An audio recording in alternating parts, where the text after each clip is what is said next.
Well, we've got Bob McGinnis, Lieutenant Colonel Robert McGinnis. Bob is 24 years retired, military service, 25 years, Bob, at the Pentagon. But rounded off about 50 years. I, I was thinking that very thought. You have worked over 50 years because now Oh yeah. you have you're in a consulting business now. Is that not correct? Yeah, well, I consult, I talk on the radio, television, I write books, it's rather, yeah, I'm not retired per se, but I am retired.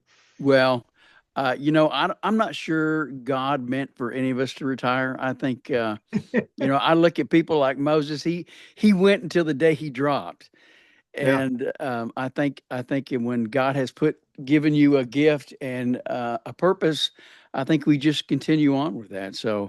hopefully, I can stay in that stream that you've been in and continue to go on. Bob,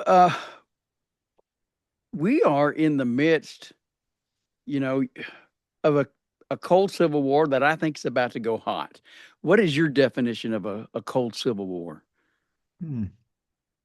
Well, I think that we're drifting in that direction. The question is whether or not we're going to trip over into something that is more violent than the street protests that we see in Minneapolis or other places around the country. When I wrote my book years ago, Divided We Stand, I saw that there were some core issues that are driving us toward, perhaps something like a civil war. Certainly the collapse of shared national identity. People identify themselves with quote tribes or political groups or races or cultures and the like, Right. more so than we've ever seen before. And that's what I think was the demise of much of Western Europe, where they allowed unfettered immigration into the country and people refused to embrace those local cultures and language and the like, and they kept it to themselves. And as a result, uh, things started to fall apart. So the core driver there is shared national identity, but there's also the whole issue of uh, legitimatization of our institutions. People are losing confidence in elections and courts and the Yes. media and even Yes. our Constitution. And, you know, so that leads to law problems. It people take action on their own, ignoring what, the laws have been saying. So that's another core issue. Another one is information warfare and radicalization. Yes. We have a fragmented media.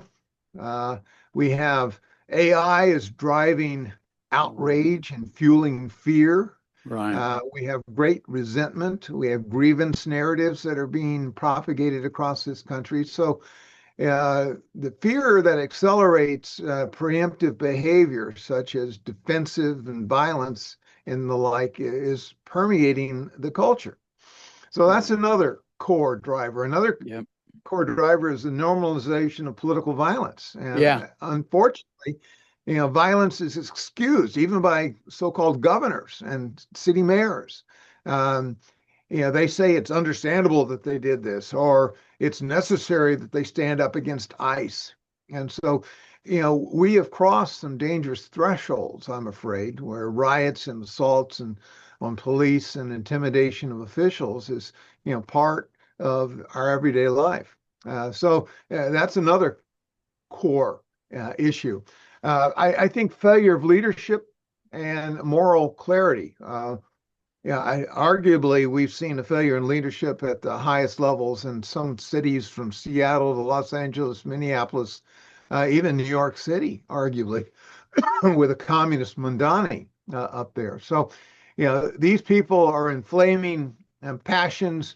They're exercising or allowing disorder to prevail, and they're not enforcing the law. So, all of these things are key indicators, part of the core drivers. And then finally, the sixth one that I talk about in Divided We Stand is geographic and cultural polarization.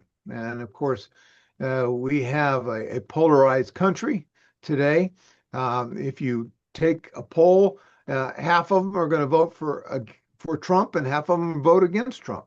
Half of them would, if Trump stood up and says the sky is blue, the other half would say no, it's not, just because Right. he said it. You're So right. um, all of these are um, what I call pre-civil conflict conditions. So what we have is, once again, persistent unrest, political violence that is framed as moral necessity. You know, you need to stand up against ICE. We have erosion of lawful authority.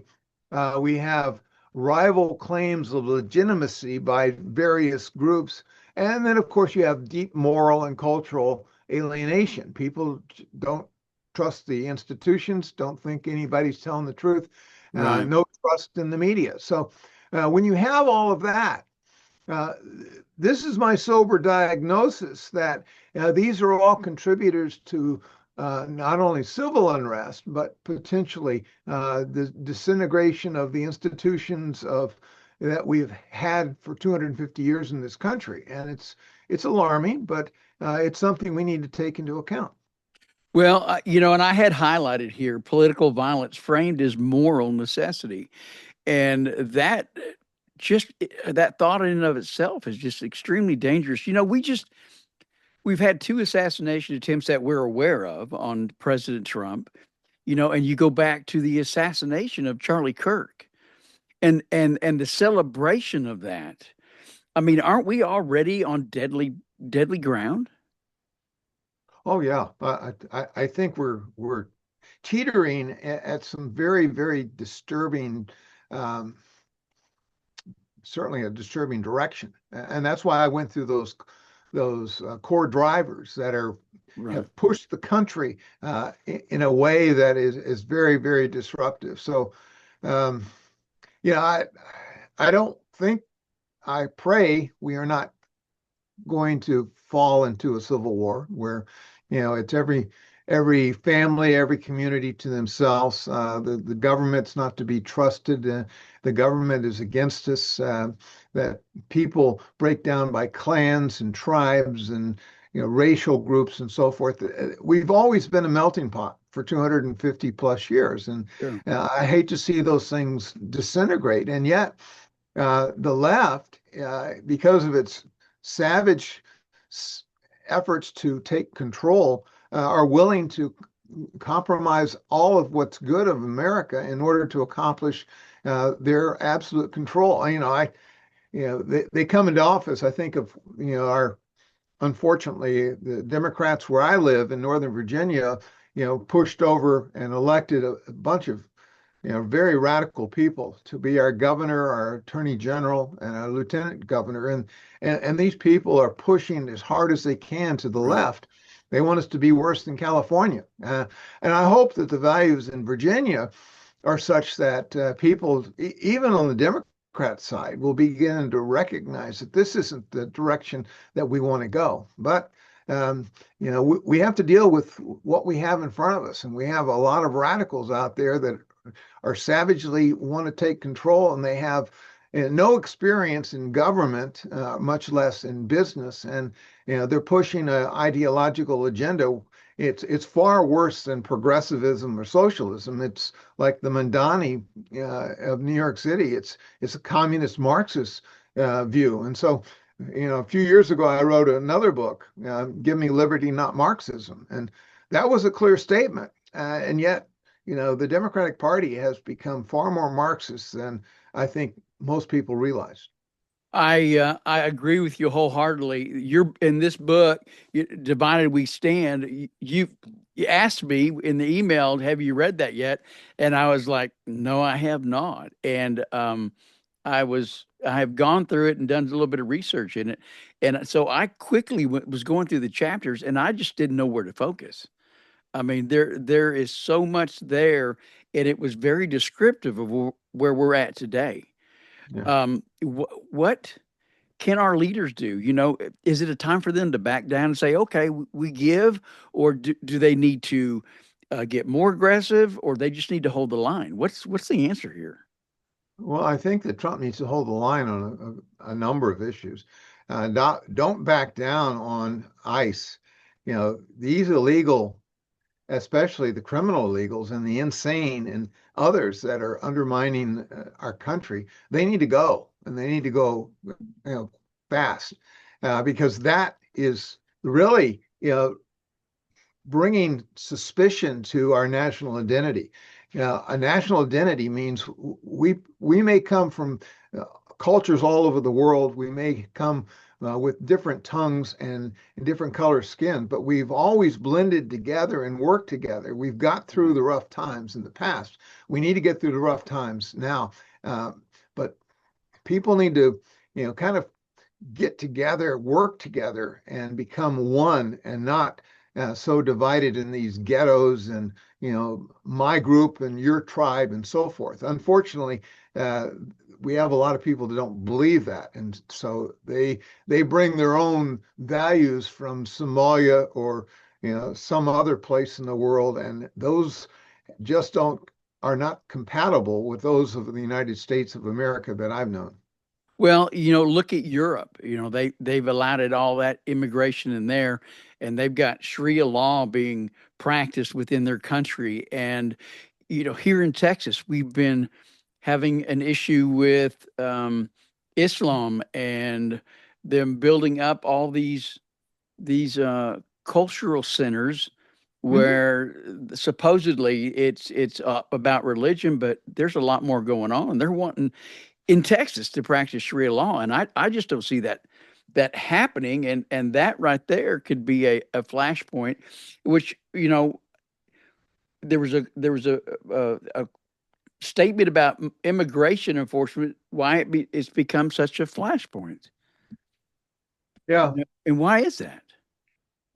Well, it's because we have people that are in power today that, one, don't understand our own history and don't understand the formation of civilizations. Right.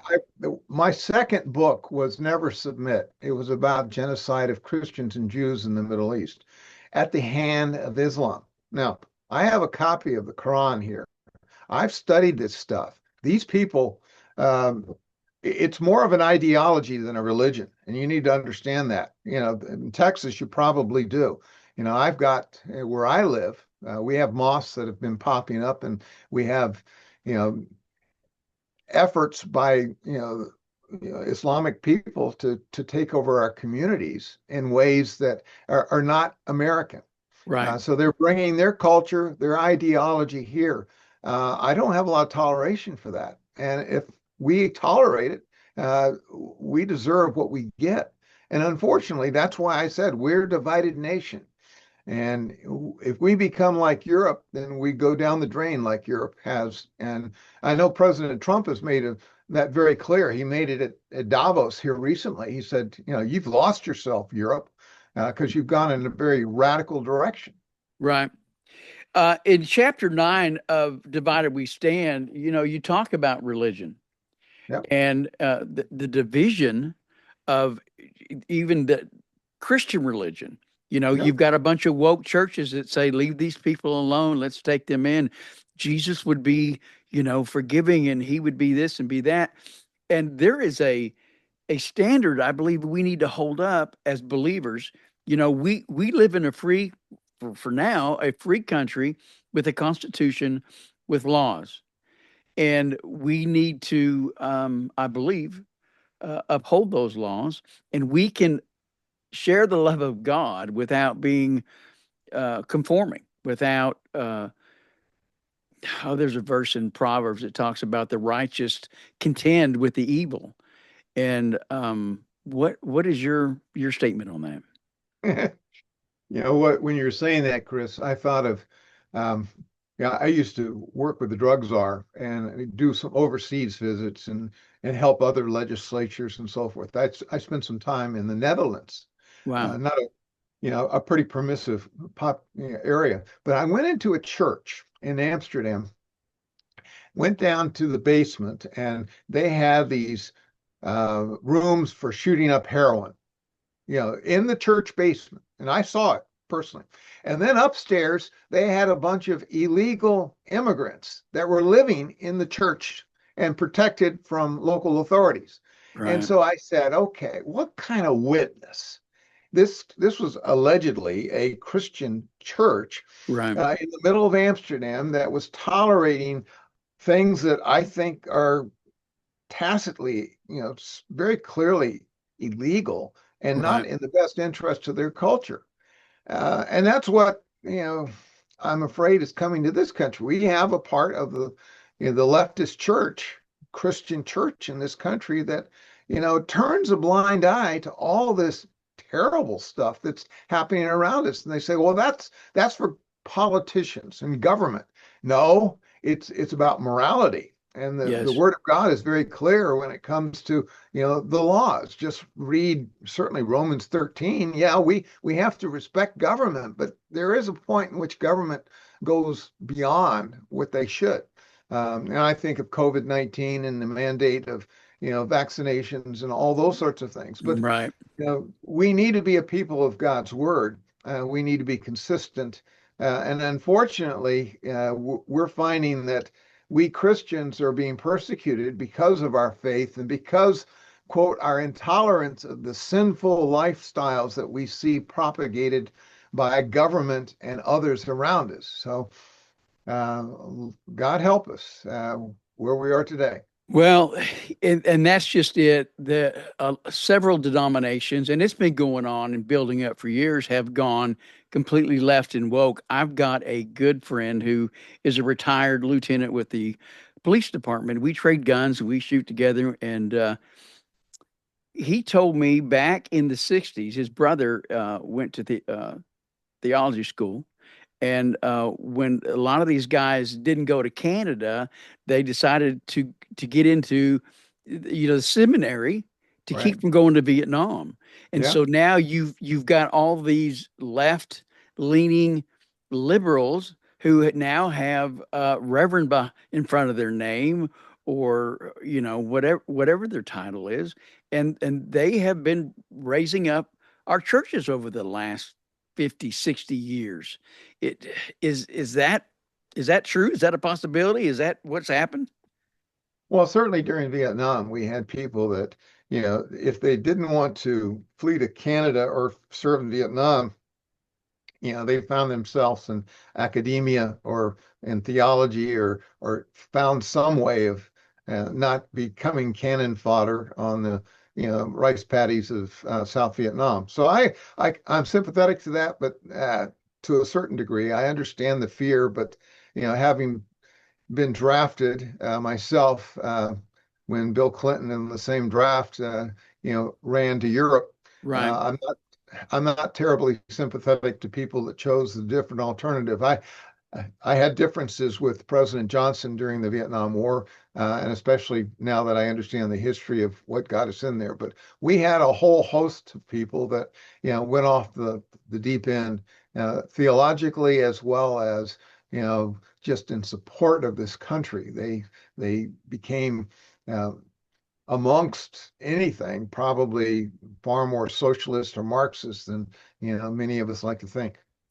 Well, what role does leadership, and I'm not talking about just Mr. Trump, but Sure. as we see in Minnesota, you've got the mayor and the governor, not standing up for the rule of law, and not almost, they are encouraging violence. So what does leadership need to do to crush this or stop it?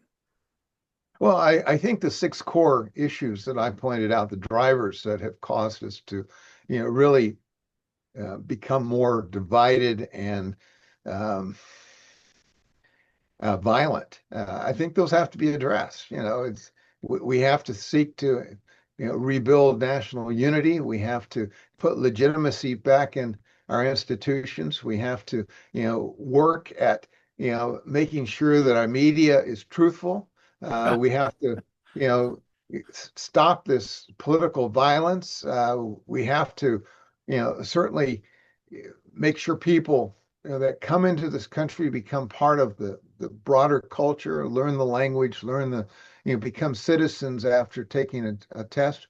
All of these things Chris, I think are important. And leadership is about doing that, setting an example and saying, now this is what a civilization looks like. This is what holds the country together. We're cohesive, and we're cohesive in the past only because of these things that our founding fathers gave us. And unfortunately, uh, bringing in third world people that don't want to become part of our culture, but yet insist upon rights, all that does is cause us to become a third world country too. You know, you brought that up a few times now. We moved to South Africa in 1977, and we had to assimilate into their Mhm. culture. And of Mhm. course, they had a big Islamic culture over there, but we knew that we were foreigners. But Mhm. we don't seem to have that same reciprocity anymore these days. It's Congresswoman Omar, Yeah. she can blatantly stand up there and speak evil of America while we saved her out of that rat hole she was in over there. Um, which brings me to this. One of the points you made was, when do extraordinary measures become necessary? Well, when all civil, efforts break down and violence can't be mitigated. There is a point in which government, uh, in the interest of maintaining order, has to move in. So yes, you. That's why we have a Insurrection Act of 1807 that President Trump has talked about, and other presidents have used. I was surprised to a certain degree that because we were trying to enforce uh, federal law in Minneapolis, and the local police chief, under the direction of the mayor and the governor, apparently restrained them from helping us enforce federal law, which is preemptive to local law. Right. That there was justification there, but the president didn't elect that. He and sending Tom Holman in there, he's pulling back the border patrol chief.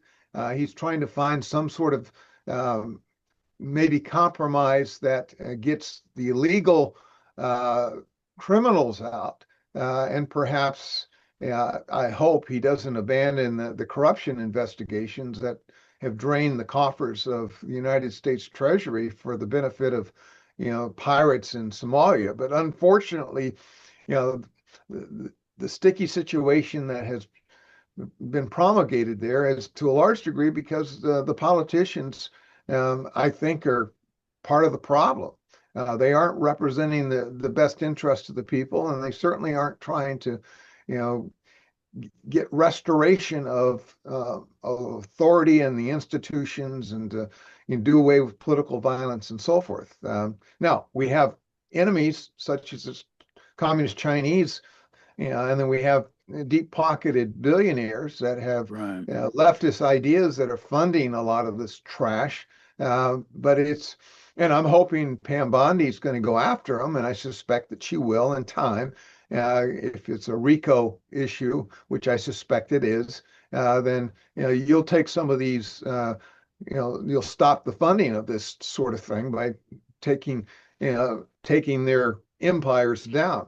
But that takes time.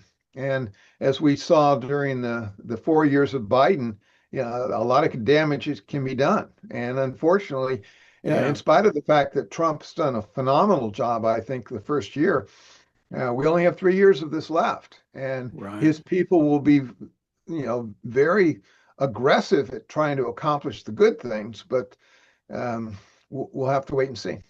Well, how much power does the Insurrection Act give him or give the government, and how broad is it? Um, Well, you can use, he could use active forces to go in there and to cut it down, to take resistance to lawful enforcement, and incarcerate them. Um, the first time, this goes back to a rebellion, in the early history of our own country, and um, the authorities in Washington at the time sent, active forces to put down the rebellion. And it was about Revolutionary War soldiers that weren't hadn't been paid, and they wanted to be paid, and they were Right. causing a ruckus up in Massachusetts. So, um, you know, in today's world, you've got corruption mixed in with resistance uh, to the political will of the American people through the election of a president by, certainly a majority of the people that want, immigration laws enforced, and yet you have a political party that is, albeit certainly socialist, if not Marxist in its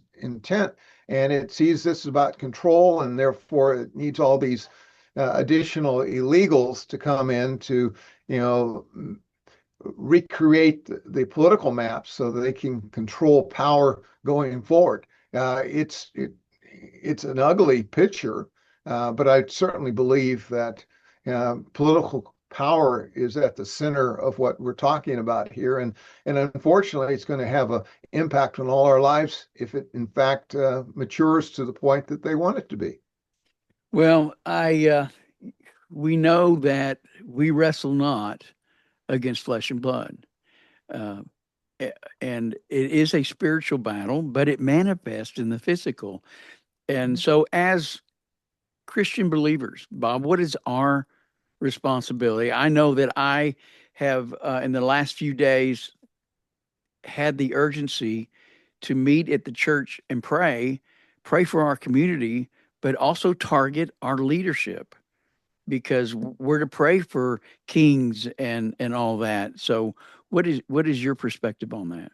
Yeah, well, certainly, I think the first recourse is prayer, and we need to communicate with our elected leaders and tell them and share with them our thoughts. I think that calling people to do that from the congregation, supporting politicians that are doing the things that honor the Lord's purpose that is Right, outlined in His Word, is right. I think there's also a place to civil disobedience if it is contrary to God's word. Killing the unborn, right, I think is evil. for sure. Just like mutilating young people in the name of transgenderism, I think is Right. just plain evil. Yes. And so, some of these things are pretty easy to discern from God's word. Where there's ambiguity, then you pray for discernment. Yeah. Unfortunately, I think that too many churches, don't even understand the term discernment, much Right. less what the scriptures would have them do. We can't be silent. Patrick Henry made a speech in Richmond, the capital of the state I live in, uh, prior to the Revolutionary War. And he got up in the church and he said, "Look, give me liberty." Not and he made a very strong scriptural presentation as to what we were facing against the British tyranny. Right. So and I've written about that stuff over the years, Chris. It's important that people appreciate where we came from, what our Right. forefathers went through. Most of Right. them, paid a dear price for the liberties that they gave us. And the great documents, the Declaration of Independence and the Constitution, are wonderful documents. And they came from the hands of mostly Christian men and women, and mostly Christian men at that time, that were trying to kind of chart the path to the future. And I think they did a phenomenal job. Unfortunately, we have people today that embrace a different theology as well as a different ideology that is very contrary to the Republican form of government that we've had, for 250 years, and they would destroy it if given the opportunity, all for their own, selfish control and ambitions. You brought up Patrick Henry and his boldness, and it made me think of John Knox. That they said that the Queen feared his prayers more than the armies of Europe, and I believe that as and we go back to the woke Christians again, but as believers, we're to speak the truth. Um, regardless of what's going to come flying back at us. And at what point does speaking turn into acting in self-defense? I think of this church that got invaded by these leftist lunatics, and I may be handing you a hot potato here, but what is our responsibility, and at what point can we defend ourselves, or should we, or just be lay there open martyrs? I mean, what what is your best advice on that, Bob? Yeah. Uh, I don't know if you've ever been to Haarlem, the Netherlands. No, I have There not. is a jewelry store there, but you do know the name of Corrie ten Boom. Yeah. And that was Corrie ten Boom's father's jewelry shop. Wow. Well, on upstairs, they hid Jews, The Hiding Place, the book that she wrote. And I've been inside the literal hiding place for Jews and they were circumventing they were disobeying the government. They did Yeah. things that God would have them do. Right. And so will there ever come a time in this country where we sacrifice and we put ourselves out on the limb to avoid the strong arm of government that tells us to kill babies, that tells us to mutilate young children, that tells us to do things that God has told us clearly not to do? Yeah, there is a place of civil disobedience. I think that's prayerfully has to be sought out by each individual. They have to understand what God's mandates are. Right. I see clearly that we have issues in our country that we need to stand up against, and it comes with a cost. It really does. And I'm not advocating something to someone else that I'm not willing to do myself. So Right. I get in trouble all the time. I'm fortunate that I'm not in jail for speaking out about things that I feel strongly about. But otherwise we're worthless if we don't stand up for what God has told us to stand up for. You answered that well. I've been going back over a book by Dimitri Duduman, and who smuggled Bibles and was tortured and put on an electric chair.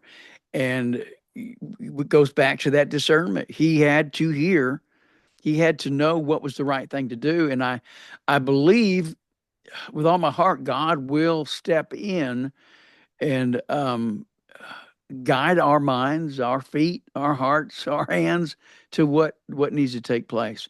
I pray to God it never comes to a violent civil war where we're actually put in a position to defend our wives, our children, our grandchildren. And that, like you said, has to be entered into with a lot of prayer and knowing what your Bible says, not what somebody tells you it says, but knowing for yourself. Bob, I appreciate the time you took for this today. I pray that somebody gets some discernment out of this conversation, and will go out and get this book, Divided We Stand, because you really covered a whole lot of stuff. And so I'm going to make a commitment to read that book in the next coming weeks. But I really do appreciate your time, Bob, and you have a blessed day, sir. You as well. Thanks, Chris. All right. Thank you.